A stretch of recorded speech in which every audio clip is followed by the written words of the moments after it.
The yawning moon high above the quiet world, where stars blinked like tiny nightlights, lived the moon. And tonight, the moon was very sleepy. It wasn't always this way. The moon loved shining over oceans and forests, cities and farms. It watched owls glide, cats curl on windowsills, and children drift into dreams. But after a long night of glowing, the moon felt a yawn stretch across its silvery face. "Yawn on!" the moon sighed, growing just a little dimmer. Down below, a small town noticed. "The moon looks tired," whispered a boy named Eli, peeking out his bedroom window. His little sister Lila rubbed her eyes and nodded. "Maybe it needs help falling asleep."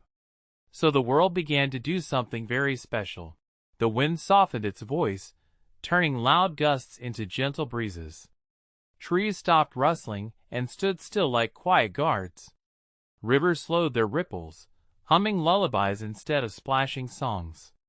The stars twinkled closer and closer, surrounding the moon like a sparkling blanket. "Rest now," the stars chimed softly. The moon smiled, but still yawned. "Thank you, little lights, but I'm not quite there yet." That's when the clouds floated in, fluffy, pale, and kind. They wrapped around the moon like a pillow, careful not to hide its glow completely. From every open window, bedtime stories were being read.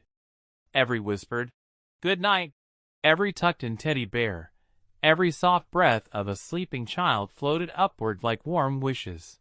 The moon felt them all. Its light grew gentler. Its edges blurred into a cozy glow. "Yawn on," said the moon one last time. Slowly, peacefully, the moon drifted into a light sleep, still shining, but softer now, so no one would be afraid of the dark. And as the moon rested, the world slept better too. If you look up on a very quiet night and see the moon glowing gently, not too bright, not too dim, be extra quiet. The moon might be yawning. Crescent moon sparkles.